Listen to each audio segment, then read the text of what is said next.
두 공항만 넘어갈 수 있다면 서울 근교까지 도착할 수 있는 하늘길이 뚫려 있는 셈입니다.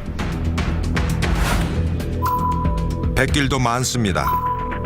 두만강 너머의 장백, 압록강 너머의 단둥에선 육로로 대련, 영성, 화동과 같은 항구 도시로 옮겨집니다.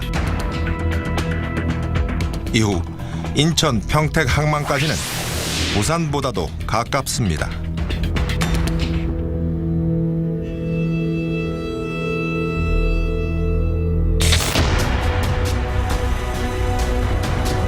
압록강의 긴장감은 찾아보기 어렵습니다. 곳곳에 사람도 많고 제법 느슨한 분위기입니다. 북한 경비대가 마음만 먹는다면 중국에 마약을 보내는 것은 간단해 보입니다. 뭐라고? 뭐냐고 그러니까. 먹어내는 건데. 어? 탈북자의 마약 범죄도 급속히 증가하는 추세입니다. 여기? 네. 꺼냈어요. 북한과 중국 상황을 잘 아는 탈북자들이 마약 밀수에 동원되는 경우도 많습니다. 이 다야? 예. 핸드폰으로 찍고. 담배광마저 소지품 곳곳에서 마약이 발견됩니다.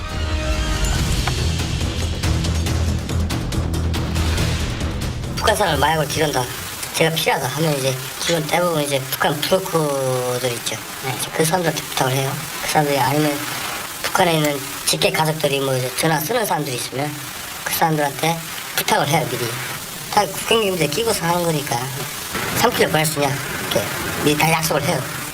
몇날 약속 나서 잡아가지고 우리는 돈을 주고 이제 물건을 받죠. 중국으로 건너온 북한산 마약은 다시 다양한 수법으로 한국으로 이동합니다.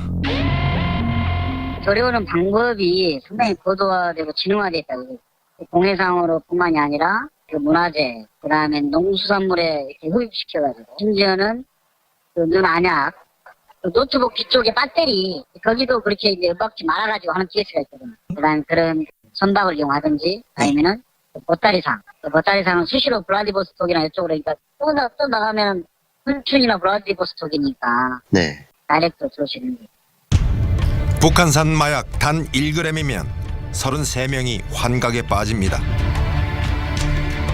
이 마약이 우리나라에 오기 전에 막는 것이 최선의 대책일 겁니다. 마약상이 가장 많이 사용한다는 밀반입은 공항과 항만을 통과하는 수법. 인천공항을 먼저 가봅니다. 공항에서 마약 탐색은 관세청이 담당합니다. 한국으로 들어오는 마지막 관문인 만큼 검문 검색도 삼엄해 보입니다. 탐지견도 있습니다.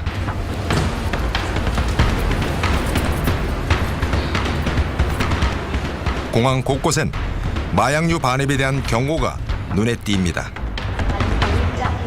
그만큼 마약 밀수가 많다는 걸까? 최근에 대만아 마약 들어온 게 좀 많았어요. 늘어나는 추세죠. 늘어나는 추세. 늘어나는 마약 밀수에 관세청은 어떻게 대응할까?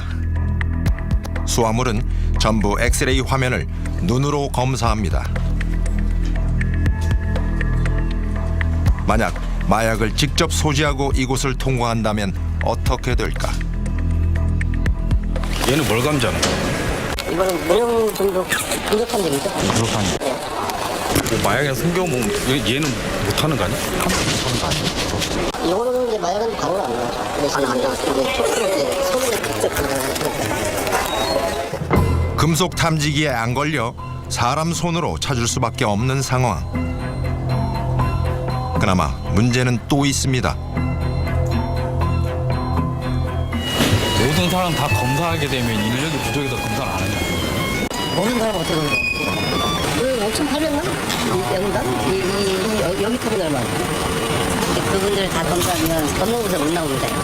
아, 저 안에서요? 그러면 주세에서 이렇게 짐 찾고 오면 그만 안전상 되지 않을까.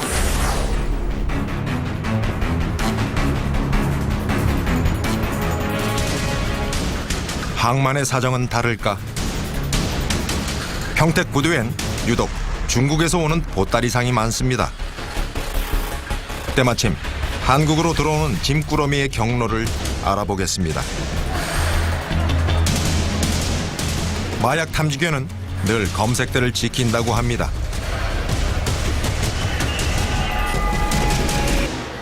공항과 마찬가지로 수화물은 엑스레이를 통해 육안으로 식별합니다. 그렇다면 사람 몸은 어떻게 검사할까? 저 안에도 혹시 엑스레이 같은 게 있어요? 저거 자체가 이제 분석 통제하는 거고요. 쓰레기는 이걸로 다 신발은 다 이렇게 다듬어서 신체 깊숙이 숨긴 마약류도 찾아낼 수 있는 걸까? 아니면 삼켜 갖고 온다든지 아니면 뭐 애고 같은데 넣어 갖고 온다든지 도전에 들어가거나 수련 검색을 하다가도 불안해하거나 하거든요. 그러면은 이런 분들은 뭐짐 의심되는 그나마 마약을 즉석에서 탐지할 수 있는 기계는 갖추고 있다고 합니다. 이거는 수량도 가능하거든요. 도전 수행하고 나면은 문제 분석도 하고. 마약상이 자연스럽게 들어온다면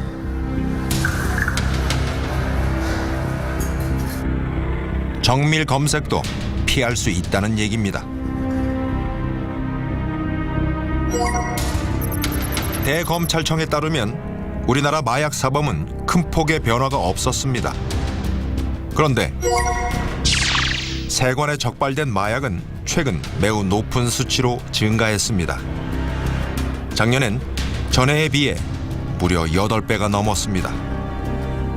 한국을 노리는 밀수 사범이 급증했는데 적발되지 않고 무사 통과하는 밀수꾼은 더 많아졌다는 결론이 나옵니다. 근데 거짓 몸에 차오드는 게 많아요. 네. 네. 왜 그러면 몸에 차면 최고 안전해요. 공항에서는 절대 안 걸려요. 개 여기 50g씩 넣고 돌아도 얘네들 뭐 개가 다 잡아낸다 그러죠? 거짓말이에요. 돌아오면 여기 있는데도 코 들어왔다 그냥 나가버리는 거예요. 무장무치라 그러죠. 양이 얼마나? 몸에 차고 들어오는 거에는 불안전 어디 나가냐. 일반인들 그 SA로 해봐야 뭐 나와야 안 나오지 이게. 터미널 밖에서 보따리 장사꾼의 짐을 이리저리 옮겨주는 남자가 눈에 띕니다. 혹시 이 남자라면 마약 밀수에 대해서도 알고 있지 않을까? 중국에서 그 약 같은 거 들어오려면 어떻게 해야 돼요? 약이요. 같은 것들 들어오려면 어떻게 해야 돼요? 딸꾹 씹으면 돼. 딸꾹은 한 대 부탁하면 돼요. 네? 많지? 양이 많아요? 한 나눠서 한 1kg 나눠서 한 500. 여기 막 이렇게 돌아다니시는 아주머니들이요. 이렇게 말을 좀 해야 돼. 아는 사람이 있어야 돼. 아는 사람이. 아, 그래? 항상 다니는 사람이. 다 잘하세요? 네, 돈 주면 할 수 있어요.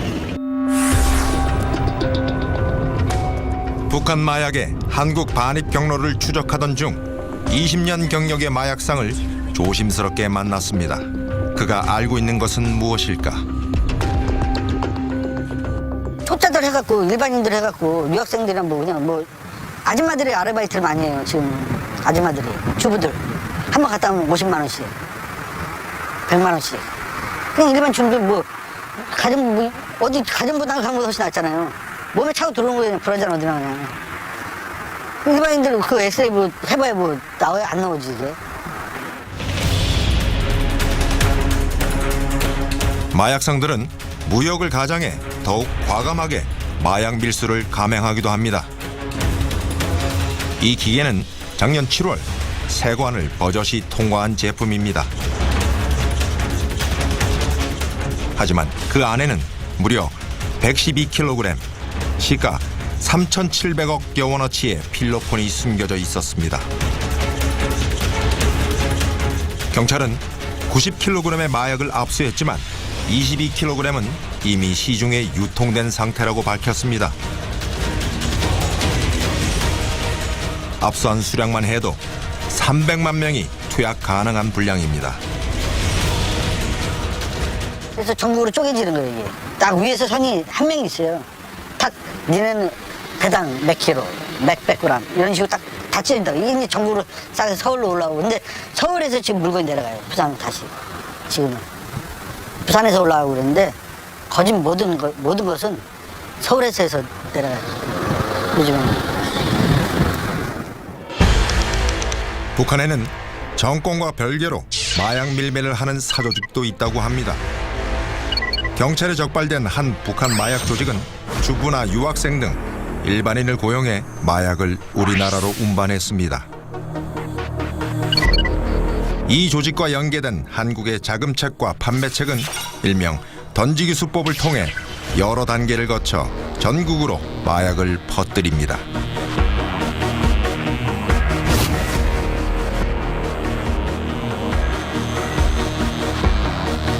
한국에 들어온 마약은 또 다른 마약상에게 전달됩니다.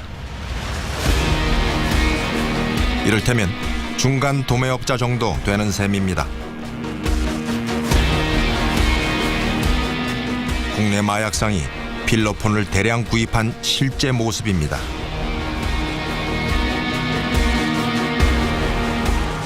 한국에서 활동하는 마약상들은 더욱 치밀해집니다. 도매급 마약상이 한 호텔에 다녀간 뒤이어 소매급 마약상이 나타납니다. 이렇게 몇 단계를 거치면 마약상끼리 얼굴 한번 마주치지 않고 전국에 물건이 퍼지는 겁니다. 일명 던지기 수법입니다. 던지기는 간단해요. 제가 마약상이잖아요. 그 이제 광고를 내고 전화가 온다는 게 직접 음성통화라는 게 아니고 저는 이제 채팅 빠르니까 문자로 한다고요. 걔도 전화로는 잘 안 받아요. 문자로 하면은 나 있냐, 있다. 그거 돈 어디로, 이거 서로 흥정을 할 거 아니에요. 그거 돈 어디다가 입금하면 되냐. 그러면 이 통장을 입금해라. 그 돈 들어오면 그거 확인하고 물건 있는 것도 가르쳐주는 거예요. 자금이 이제 마약이 해준다는 것도 알고 있으니까 어느 정도까지는 그게 방치해 두고 있지 않느냐. 지금도 뭐가 공공연하게 다량으로 생산해서 정부가 조직적으로 광범위하게 생산해가지고 지금 그 아주 날로 강화되고 있는 이 대북 제재를 뚫기 위한 그런 결정적 그 수단으로 활용하고 있다는 이야기가 되겠습니다. 여러분이 보신 것처럼 북한산 마약은 아무 걸림돌 없이 국내에 반입되고 있었습니다. 심지어 경기도 평택항에선 마약 조직원이 아닌 우리 취재진도 돈만 주면 북한 마약 반입을 주문할 수 있었습니다. 올해 초 클럽 버닝썬 사건이 터지자 경찰은 마약 사범 집중 수사를 벌였습니다. 경찰이 마약 단속에 사활을 걸었다는 이야기가 들릴 정도였습니다. 그 수사는 과연 효과가 있었을까요? 버닝썬 게이트가 휩쓸고 간 강남 클럽 일대를 다시 찾았습니다. 네, 마약 투약과 성범죄 의혹이 불거진 클럽 버닝썬에 대해 경찰이 오늘 압수수색을 했습니다. 걷잡을 수 없이 커진 버닝썬 게이트는 마약에 찌든 연예계와 부유층 자녀들의 일탈을 가감없이 보여줬습니다. 결과 양성 나오셨는데 아직도 투약 행위 부인하십니까? 황하나 씨가 모든 일을 끝났다고 생각하세요? 강남 클럽가에서 이름이 오르내린 다수가 마약 사범이었다는 사실에 많은 국민이 분노했습니다. 한 말씀만 부탁드립니다. 아직까지 부인하십니까? 억울하다는 입장이십니까? 아직도 여전히 유지하시는 겁니까? 한 말씀 해주시죠.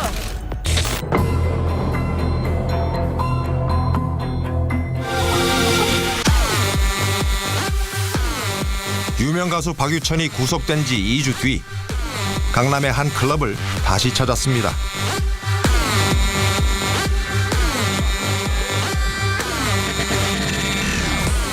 강남의 클럽들에도 변화가 찾아왔을까?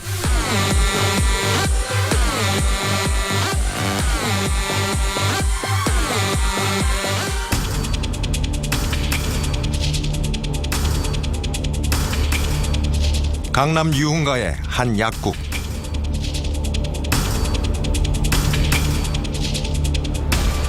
새벽까지 운영하는 곳이라 클럽 등 술집 사람들이 자주 찾는다고 합니다.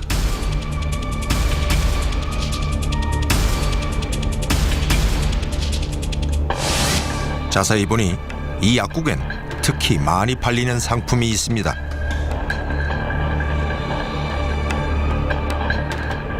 계산대 바로 앞에 놓인 주사기입니다. 폼이 나요. 그래서 눈 주시를 바로 밑으로 해드리거든요. 걔네들이 밑으로 본다고. 땅바닥으로.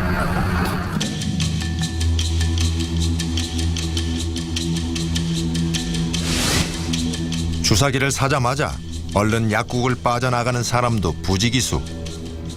우리 약 같은 경우는 이거 사가시는 분들 거의 95%가 그거예요. 약해요? 못 끊는데요. 버닝썬 좀 일주일 정도 좀 주춤했다가 나가는 건 비슷해요. 제 주사기는. 일주일에 이게 한 15박스 나가요. 일주일에? 네. 15상자면 무려 1,500개나 되는 주사기입니다. 그게 매주 팔린다는 겁니다. 주사기를 찾는 손님이 워낙 많다 보니 약국에선 아예 박스째 진열했습니다. 취재진이 지켜본 그날 밤에도 주사기 수십 개씩을 사는 손님이 꽤 많았습니다. 게다가 주사기 사는 사람들이 점점 더 많아지고 다양해지는 추세라고 합니다. 3년 전보다는 되게 많아졌어요. 주부라든가 학생이라든가 그런 그렇게 다양하지 않았거든요. 직장인도 없으면 직장인도 많이 가져가거든요. 어떤 경우는 환각된 상태에서 와요. 되게 많아요, 솔직히. 와서 이제 소방역하고 연구사는 웹질러 했지, 주사바늘에 어디서 해야 클럽에서 해야 된다든지, 화장실 변기가 막혀서 손을 넣었는데 주사기가 이렇게 막히 나오는 거죠. 아니면 이렇게 쓰레기통 같은 데가 수북하게 있대요. 새벽 시간 한 청년이 약국을 찾습니다. 이거 알콜솜. 이거 말고 딴거 있거든요. 알콜솜이요? 네, 4,000원짜리 있습니다. 여기 4,000원이에요. 약국을 종종 오는지 알코올솜 가격까지 줄줄이 꿰고 있습니다. 아까 영양사 5,000원짜리 주니까 더 싼 거 없냐고. 그러니까 이거 어떤 거요? 알코올솜이 두 가지, 5,500원짜리가 있고 4,000원짜리가 있고. 그러니까 저기 자기가 샀던 거. 아, 전에 샀던 거. 싼 거? 네. 저런 애들 이제 몇 년 있으면 이제 도매상 하는 거죠.